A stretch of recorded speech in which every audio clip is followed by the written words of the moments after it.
Hello everyone, welcome back to the channel. Today's story takes us to a moment that many once believed could never happen. A moment that strikes at the very core of Russian power and shakes the foundations of Vladimir Putin's rule. Putin's worst nightmare is no longer a distant fear or a theoretical scenario. Ukraine has struck deep inside Moscow, and the consequences of this moment are rippling far beyond the battlefield. For years, Moscow symbolized safety, control, and distance from the war. While missiles fell on Ukrainian cities, while families fled their homes and entire regions were scarred by destruction, Russia's capital remained largely untouched. The Kremlin worked hard to ensure that life in Moscow felt normal. Streets were busy, restaurants were open, and state media carefully crafted the message that Russia was strong, protected, and firmly in control. The war, people were told, was something happening far away. That illusion has now been shattered. When news began to surface that Ukraine had managed to strike deep inside Moscow, disbelief spread almost instantly. Many asked how such a thing was even possible. Moscow is one of the most heavily defended cities in the world, protected by layers of air defense systems, intelligence networks, and security forces. The idea that Ukraine, a country fighting for survival against a much larger military power, could reach the Russian capital seemed unthinkable.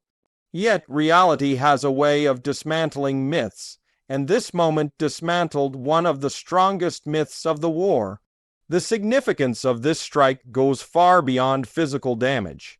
Moscow is not just a city. It is the political heart of Russia, the seat of the Kremlin, the center of military command, and the symbol of Vladimir Putin's authority.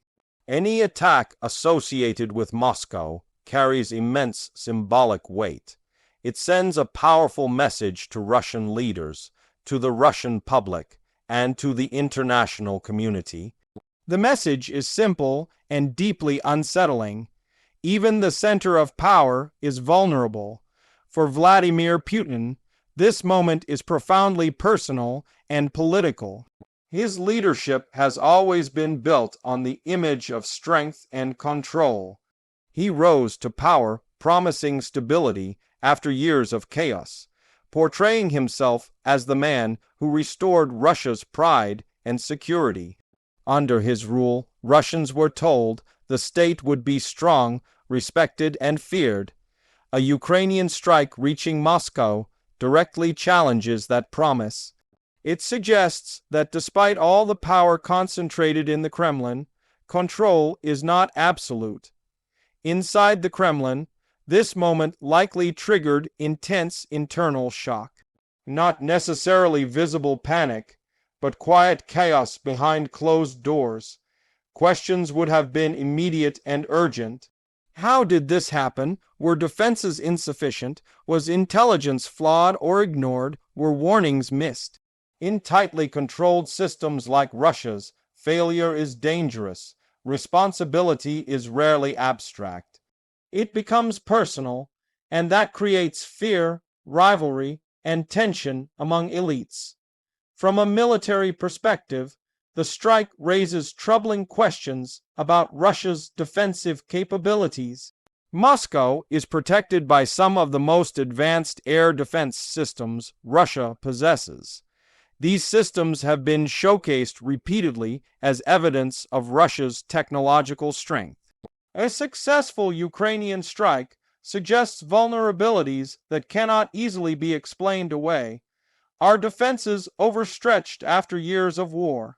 Are resources being diverted to other fronts? Or does corruption and mismanagement play a role? Whatever the explanation, confidence has been shaken. Ukraine's ability to strike deep inside Moscow also highlights how modern warfare has changed. This conflict is no longer defined solely by tanks, trenches, and traditional front lines. Drones, long-range systems, intelligence sharing, cyber capabilities, and precision targeting have transformed what is possible.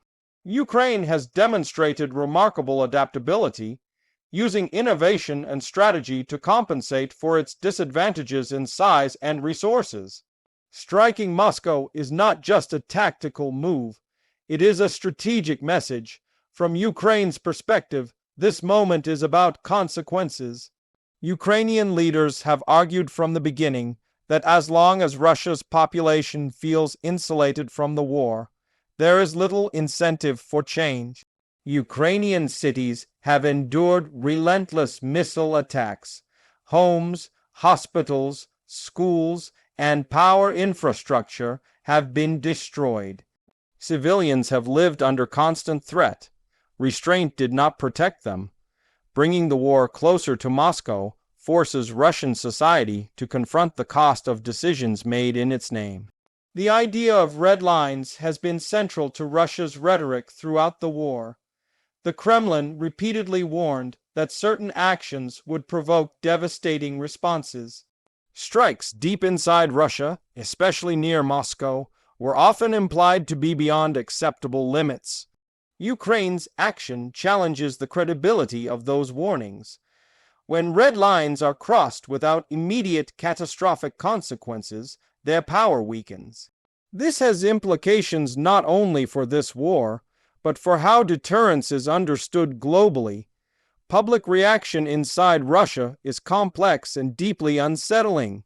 State media works quickly to control the narrative, emphasizing successful interceptions and minimizing damage. Officials speak of calm, resilience, and strength, but fear does not require official confirmation.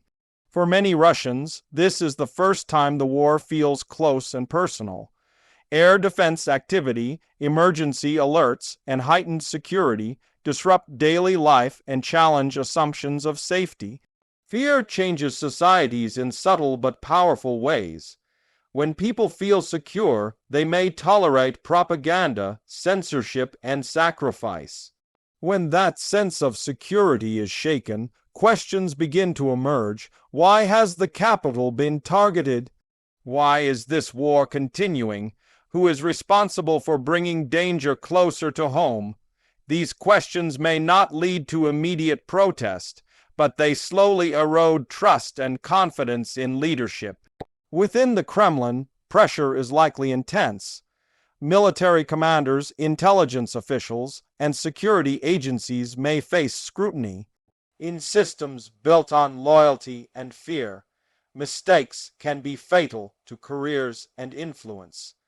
This internal tension contributes to the sense of chaos. Decisions must be made quickly, but trust may be strained. Every option carries risk, and uncertainty becomes the greatest enemy. Ukraine understands that striking Moscow carries serious risks. Retaliation is almost guaranteed. Russia may escalate attacks on Ukrainian infrastructure and civilians. But from Kiev's perspective, escalation has been a constant reality since the beginning of the invasion. Ukrainian cities were attacked regardless of restraint. The calculation now is that applying pressure to the symbolic and psychological center of Russian power may alter the dynamics of the war. Internationally, the strike has sent shockwaves through diplomatic circles. Governments around the world are watching closely. Some fear that strikes deep inside Moscow could provoke unpredictable escalation. Others argue that exposing Russia's vulnerability may deter further aggression by demonstrating that the costs of war are not one-sided. This debate reflects the fragile balance of global security and the difficulty of managing conflicts involving major powers. The symbolism of Moscow being struck resonates far beyond Russia and Ukraine. Capitals represent authority, continuity, and national identity. When a capital is threatened, it signals a profound shift. Ukraine's strike tells the world that this war has entered a new phase, one where traditional assumptions about safety and distance no longer apply. Technology and information play a crucial role in amplifying this moment. In the digital age, events are documented instantly. Videos, photos, and eyewitness accounts spread faster than official statements. Even the most controlled narratives struggle to keep up. Images of air defenses firing over Moscow and increased security around the Kremlin leave a lasting impression, regardless of how officials frame the story. For ordinary Ukrainians, the strike on Moscow brings mixed emotions. There is a sense of grim validation that the war is no longer invisible to Russians. But there is also fear. Ukrainians know too well how devastating retaliation can be. Each escalation carries new risks. Hope and anxiety exist side by side, reflecting the harsh reality of a war with no easy answers. The humanitarian toll of the conflict remains immense. Civilians continue to suffer, especially in Ukraine, where displacement, trauma, and loss have become part of daily life. Russian civilians now experience a glimpse of insecurity that Ukrainians have endured for years. While responsibility for the war lies with political leadership, ordinary people on all sides bear the consequences. This moment also affects Russia's relationships beyond its borders. Allies and partners who rely on Russian security guarantees may quietly reassess their assumptions. If Moscow itself can be reached, what does that say about Russia's ability to protect others? These questions may not be voiced publicly, but they influence strategic calculations behind closed doors. Deterrence, long considered a cornerstone of international relations, is being tested. Russia relied heavily on the threat of escalation to discourage certain actions. Ukraine's strike suggests that deterrence has limits, especially when a nation believes its survival is at stake. This challenges traditional models of power and restraint and forces a reevaluation of what escalation really means. As the war enters this uncertain phase, the future remains unclear. Will Russia respond with overwhelming force, deepening the cycle of violence? Will Ukraine continue to apply pressure through symbolic and strategic strikes, or could this shock create a narrow opening for diplomacy? History shows that wars often change direction after moments that expose vulnerabilities. For Vladimir Putin, the challenge ahead is profound.